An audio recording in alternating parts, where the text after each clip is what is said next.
Hey there! This time we're going to try to make our line work more interesting by adding some line weight to it, and I'm going to explain to you what that means. Alright then, let's get to it. Okay, so I have here a drawing of a little mink swinging its brush and splattering ink all over the place in this kind of Japanese style room. And if you look at the lines, you can see that they are very uniform. The line thickness is constant, and therefore there is no line weight to it. The thickness of the lines are all the same. And it looks kinda boring actually. It looks flat, there's no three-dimensionality to it, and well, there are a lot of things we could improve. We could try to make the lines thicker, and this is a style thing, and in my opinion it gives it kind of a cuter look actually for this mink here in particular, and for other drawings it may have some different effects. But you can overdo it, like here in this example, this doesn't look good anymore. Another thing you can do when you have only one line thickness is that you use dots at the ends of the lines to give the illusion that the lines are fading out.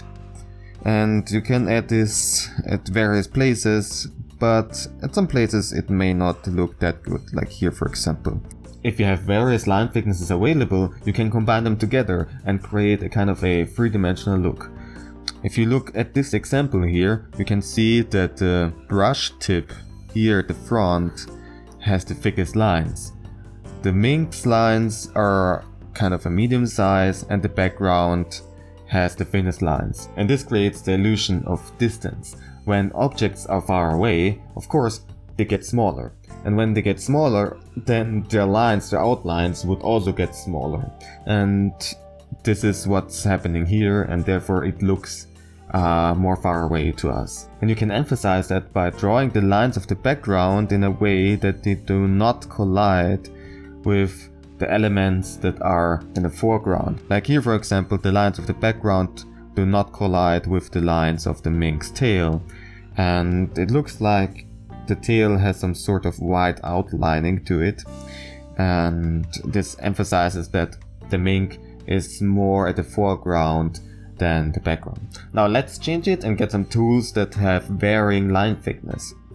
Okay, so we can see that the lines are drawn in a way that at the ends they thin out. And I also drew it in a way that the brush tip here has the thickest lines, and as we get more and more to the background, the lines get thinner. What you can also do is to add some texture by simply varying the line thickness. Here for example we have this wooden structure at the background, and let's say it is kinda old and rough, and therefore I vary the line thickness as you can see here, and this creates the texture of wood, of old wood. Okay, all good and well, but it still looks a little bit flat, and let's change it a little bit. So I haven't changed that much actually, but it already looks much more interesting because I added additional line weight. You can see it for example here and here. When you have these kind of intersections with lines, then what you do is you kind of fill out the in-between area and make it thicker. And this additional line weight makes it look more interesting. Now I want the brush and the mink to pop out even more from the background. And I can do that by adding some additional outlining for these.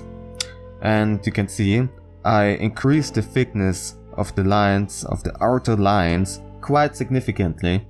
And this draws the attention of our eyes immediately to, in this example, to the brush and the mink, and therefore you don't have to increase the thickness of these other lines here inside. The outer lines are already taking care of drawing the attention to it. Now you can adjust your line thickness to various other things, like here for example, let's say we have a light source here at this corner. The lines that are facing the light source are much thinner than the lines on the other side. You can even leave some gaps here and there and make it look like there are some highlights. You can see it very clear, for example here. This side is facing the light and this is on the opposite side. And these thicker lines emphasize that the back is on the shadow side. You can also use line weight to emphasize movement. Like here for example, we have this mink swinging its brush in this direction clearly, and therefore the front of the brush here, this side, is much thicker and it thins out as we go to the opposite side of the movement. You can also see it for example here with its paws. And yeah, it's a very interesting way to emphasize movement, that's for sure. Now another thing is you don't necessarily have to use solid colors for your outlinings, but instead use some soft brushes, some soft pencils, or something like that.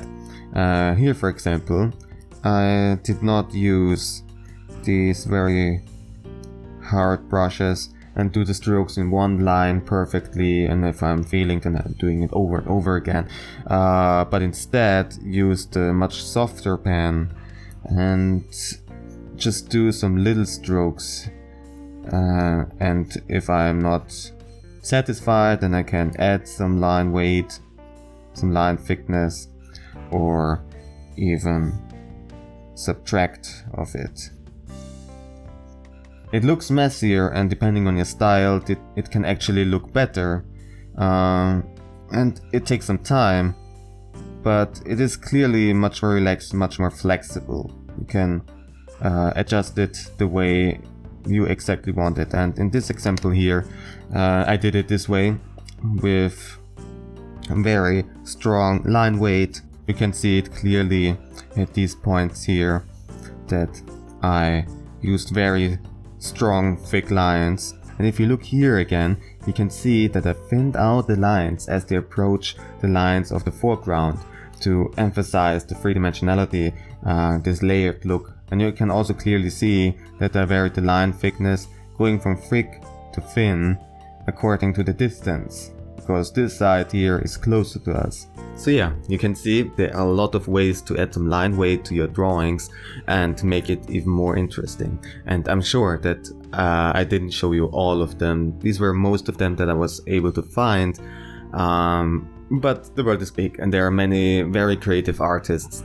Okay, it's Q&A time, and I got a question from Unseen Ivy, and this time I will answer the correct one. Last time I got it wrong, I tried to remember it, but yeah. What inspired you to start drawing? It's always so fascinating to hear what originally sparked someone's interest in art. Well, that's a very good question. Well, I grew up a lot with cartoons and anime and comics and stuff like that, and they were very important to me, actually, to my own life, and these kind of stories really had a big role in making me who I am right now. And so I kind of want to do the same. I want to inspire others with my stories. I want to wake some emotions with the art that I'm drawing. It's like a whole different world, much more colorful, much more interesting, and you can do whatever you want. You can create whatever you want in this world. And this is what pretty much inspires me. So, question for you guys: which kind of stories had the most influence on you? Which inspired you the most in your own life? For me, it would be animes, you know, the shonen animes that I watched as a boy, with all the heroes who have all sorts of struggles, and by overcoming them, they get stronger and stuff like that. And especially Rurouni Kenshin has a special place in my heart. So, as always, if you have any questions, feedback or requests for me, then please let me know in the comment section or send me a tweet. And if you want to help me keeping the show on running, then please check out my Patreon page, where you can also find some nice rewards. Alright then, have fun drawing! Mow, mow. Mow, mow, mow. I'm a big fat cat, I'm a big fatty cat, a big fatty cat, meow, meow. I'm a big fat... More purr.